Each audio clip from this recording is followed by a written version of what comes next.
You talked earlier about having this dream of playing for Barcelona, and it did turn out to be a nightmare. And probably the main reason for that was the breakdown in your relationship with the manager, Pep Guardiola, who right now many would say is the best coach in the world. You had a very different experience with him. You called him a coward with no balls. You said, when you buy me, you're buying a Ferrari. If you drive a Ferrari, you put premium petrol in the tank. You hit the motorway and you step on the gas. Guardiola filled up with diesel and took a spin in the countryside. He should have bought a Fiat. I think Guardiola is an amazing coach. When I was there, the coaching was different compared to what I had before. It's totally on a different level. That's why he's successful. Because if you see on his career, if you take the last 10 to 15 years, the guy never came third place. He's always first or second. So the coach is amazing. But I had a different situation with him because I had the coach and I get to meet the person.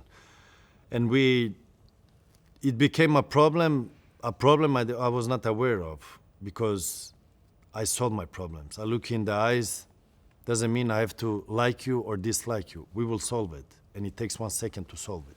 We go straight and we solve it. But solve a problem, if the problem is between two persons, it takes two to solve it. And especially when the other side doesn't know. And I remember when I was there, I was like, because before I came to Barcelona, always media have their input and saying. They would go like, you don't fit in here, you don't fit in the culture, it's different, because who I was. And my mistake was there, I tried to fit in instead of being who I am. Because I think it's important, like I begin the interview, being who you are is being perfect. But there I tried to be somebody I was not. And I said to him, listen, if I have too big nose for you, you tell me. If I walk strange, you tell me. If I'm not good enough, you tell me. If you don't like whatever I do, you tell me. I resolve the problem. I leave. I'm not here to disturb. I'm not here to create. I'm just here to fulfill my dream. And I didn't hear nothing about it. The thing was, it kept. First 6 months was okay. Everything was good. No, but the strange thing, the first meeting I had with him was like, remember, players here don't come with Ferrari, Porsche, and that. Then it felt like, why? He was already judging you. But why? You call me every day to bring me here, and then you want to send this message to me. Don't worry, I will not bring my car. And I didn't bring it. Didn't bring it for 6, 7, 8 months. And then I started to... The directors, because I would perform bad and the people above him would complain, but they said we cannot engage if you don't open the door. So I would have to go to him and say, listen, what's going on? So I create a situation so the people above him could interfere because they could not interfere if there was nothing. And I went to him, listen, can I talk? A friendly talk, like simple. Even I wrote it in the book. I said to him, listen, I'm not doing good. I think with the situation with Messi, putting him, I need more space. You brought me in, so I need my space to do my thing. Because the way you want me to play now I'm not good enough. Then better you put the other players. So I was direct and open. And we spoke normal conversation because I never had a problem with a coach in a professional way. So the case with him was the first time I had not discussions because we didn't even come there, like a problem without knowing the problem. And he said in the end, which was cool, don't worry, I'll take care of this. I was like, okay, cool, everything is done. Next game, I'm on the bench. I said, okay, no problem. And I'm not the type that would go to the coach, why am I not playing? You should play me. Because remember, I come from hard work. You get what you work for. So for me, working hard, I would get. And not, I need to play, I want to play. Because it's not how I get my proof of playing. Because I prefer you hate me, but I play, then I know why I play, because I'm good. Second game, bench. Third game, bench. Said, okay. And now I'm getting pumped up, because obviously I need to do more to show myself. But I noticed it was not about me performing anymore. It was, I think, my opinion, he felt offended for me saying to him, I needed more space and the way I wanted to play. He's punishing. which is okay. Yeah. Which is okay. He's the coach, bad results, he leaves, player stays. And I respect that. But be open to me. Be direct to me so we understand each other.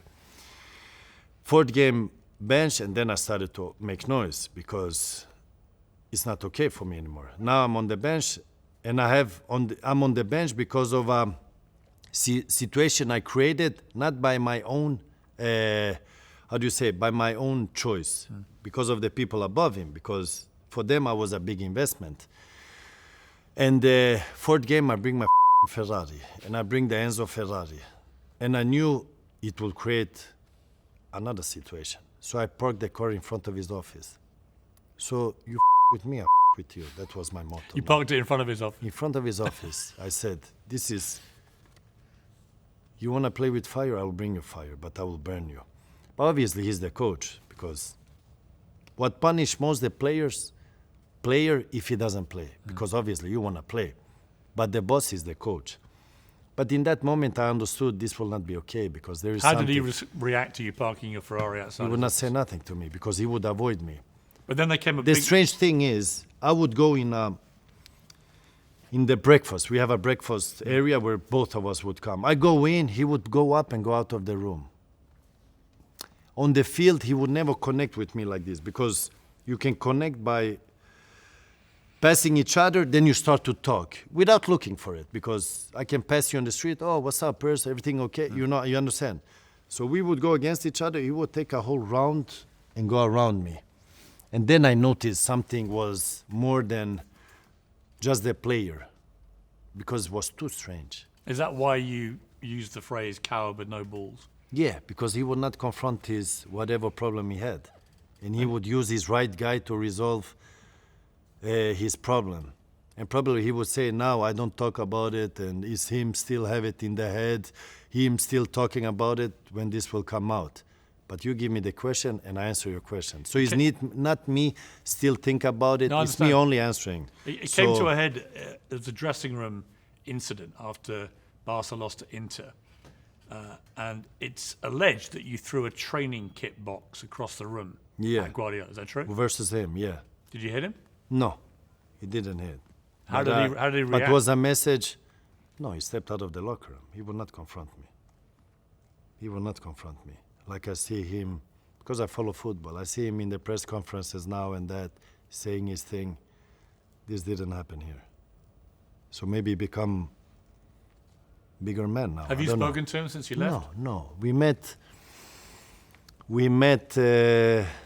when I was in United. He was obviously in City. So you pass the players, but I would not see him there. And this is not me looking for him or something, because for me it's the past. Because what happened, happened. You cannot go back and change. You grow from that, you become different from that, you get experience from that. But what I know, his closest friend would stay out in the hall and wait for me to pass. And when I pass, he would come out. And the funny thing is, if I would see him, nothing would happen. Because for me, I'm a man, I take it as a man. If I have a problem, I resolve it. If he's watching this interview, what would you say? He would say, I still think about it, what would you say? I am crying about. No, I think he's an amazing coach. Don't get me wrong. I think he's an amazing coach. What he's doing, he changed the game 100%. He's being very successful. But as a man? As a man, I see him do some press conference. I see him, he has been stepping up, so he's not the one I know. I mean, that I met, so I'm happy for him. I mean, remember, we share the same dream. I was a professional player, he was a professional player, so I don't want any harm for him. Dislike or like, still we share the same dream. You cannot hate a person because of the situation like that. He thinks about him, I think about me. So, like I said, he's a coach, I'm a player, so I think about me, he think about him. He has his responsibility, I have mine. The difference is I resolve my problem if I have a problem.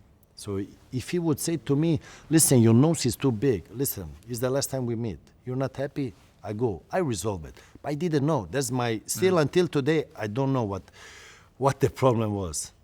You think he should have the courage to tell you? No, he shouldn't. He should run away.